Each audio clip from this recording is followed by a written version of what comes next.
the Waltz King's $40 million tightrope.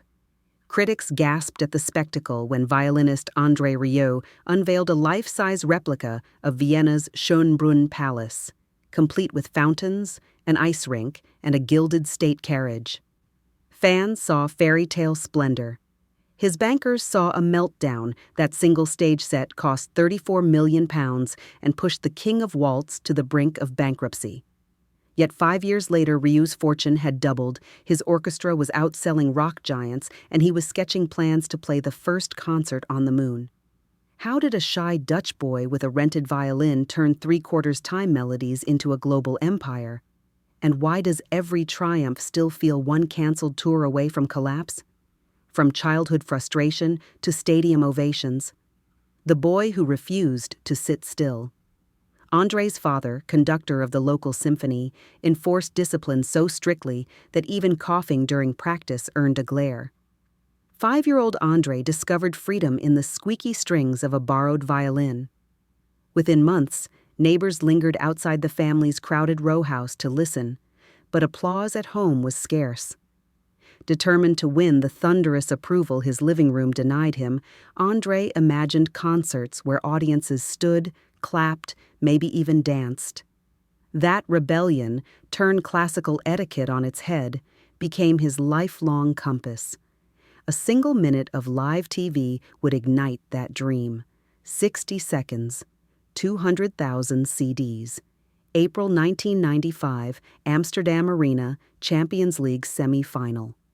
At halftime of Ajax versus Bayern Munich, cameras cut to the pitch where André, his fledgling Johann Strauss orchestra, and a soaring rendition of Shostakovich's Second Waltz seized exactly one paid minute of airtime. Ajax scored seconds earlier. Dutch fans were euphoric and glued to their screens. The gamble worked. 200,000 CDs sold in the following week alone, catapulting Rieu from niche curiosity to national obsession. Flush with cash and confidence, he expanded his 12-piece group into a touring juggernaut, determined to make waltzes roar like rock anthems. Building the waltz machine. By the early 2000s, the Johann Strauss Orchestra had ballooned past 60 musicians and a road crew big enough to staff a small airline. Rieu designed 3,000-pound silk ball gowns for every violinist, served real champagne to audiences, and shipped 9 semi-trucks of lights and props to each venue. A single 3-hour show could gross more than a night with Coldplay and cost almost as much to mount.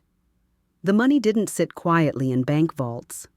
It fueled ever bolder extravaganzas and, in 2008, the bet that nearly buried him.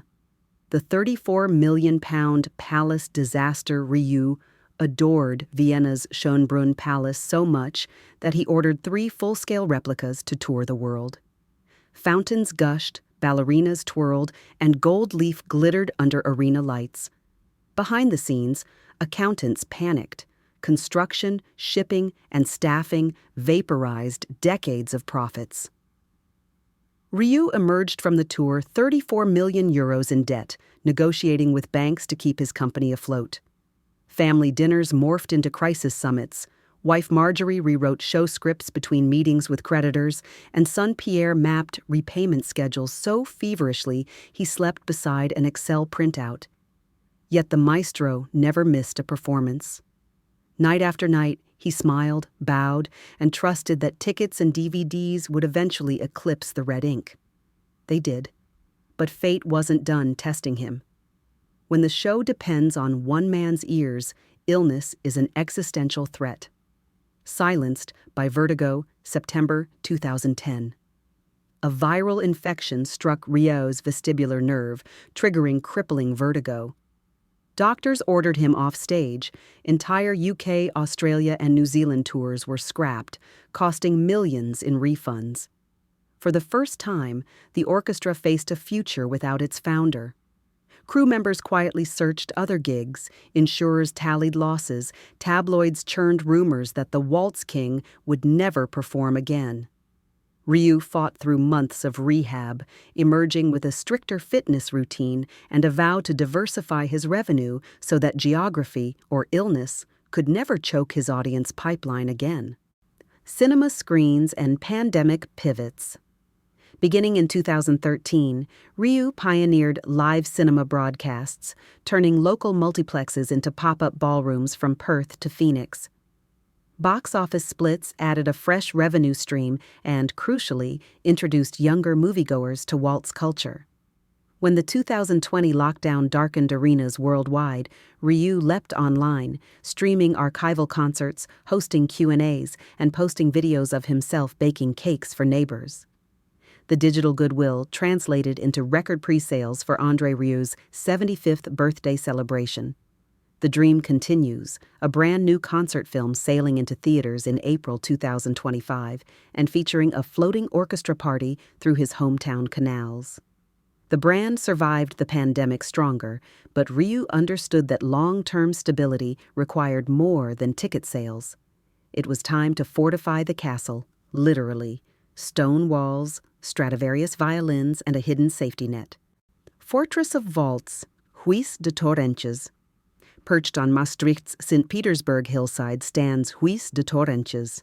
Built in 1452 and rumored to host D'Artagnan's final breakfast, the castle had terrified young André when he took piano lessons there.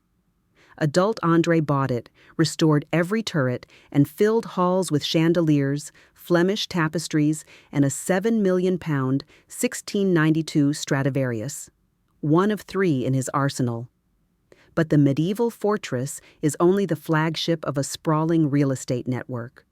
Apartments in Paris, villas along Spain's Costa Blanca, and Austrian lakeside chalets, investments tucked inside holding companies that keep the orchestra's payroll safe from ticket sale swings. Interviews reveal he rarely sleeps there. The castle doubles as office, showroom, and branding powerhouse. The message is clear. The empire has deeper roots than any tour schedule. Yet even stone walls can't contain a dream that stretches 238,900 miles. Next stop, the moon. On 15 November 2011, Richard Branson's jet touched down in the Netherlands to promote Virgin Galactic. Among the first to greet him, André Rieu, already holding a $200,000 reservation for suborbital flight, and pitching an idea to stage the world's first lunar concert once Branson builds a hotel there. Critics called it publicity fluff. Rieu shrugged. People had also mocked his arena waltz parties. If building a golden palace nearly bankrupted him and still felt worth every shiver, why not shoot for the sea of tranquility? Back on Earth, he pushes innovation just as hard. Holographic rehearsals, AI-driven stage lighting, and 3D audio mixes aimed at Gen Z headphones. The maestro turns 76 next fall, but his 5-year plan reads like a Silicon Valley white paper. Ambition secured. But what happens when the bow slips from Rieu's hand? Dynasty under pressure. Marjorie remains chief costume designer and scriptwriter. Pierre is vice president of André Rieu Productions, overseeing 110 salaried staff and another 100 freelancers. Emergency conductors shadow rehearsals in case illness strikes again. Tailor-made insurance policies cover canceled dates, and the Strads rest in humidity-controlled vaults at night. Yet fans buy tickets for the man, not the brand. A single YouTube rumor, like April's viral tragic diagnosis clickbait, can tank advance sales before a fact-check loads. Succession meetings feel like triage drills, hologram tours, licensing the castle as a museum, orchestral residencies in Vegas. All are on the table, but no decision feels urgent, as long as Rieu still bounds on stage nightly, bow slicing through confetti fall.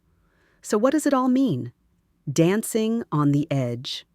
André Rieu turned polite salon music into a blockbuster franchise by betting everything, money, health, even gravity, on the belief that the world craves joy, set to a 3/4 beat. Each time the gamble threatened ruin, he doubled down. A palace after bankruptcy, cinema shows after illness, a moonshot after a pandemic. Today, the fortune hovers around $40 million, but its real currency is risk. Every bow stroke carries the weight of 6-figure payrolls. Every encore could be the last before Vertigo returns. Yet when the opening violin line of the Blue Danube floods an arena and 20,000 strangers rise, sway, and sing, the calculus feels simple. For 15 glorious minutes, as gowns swirl, fountains sparkle, and champagne corks pop, André Rieu's entire life makes sense. Prove that beauty is worth any gamble, then gamble again. And if the next bet lands not on a gilded stage but on lunar dust, so be it. The waltz, like the moon, will still shine.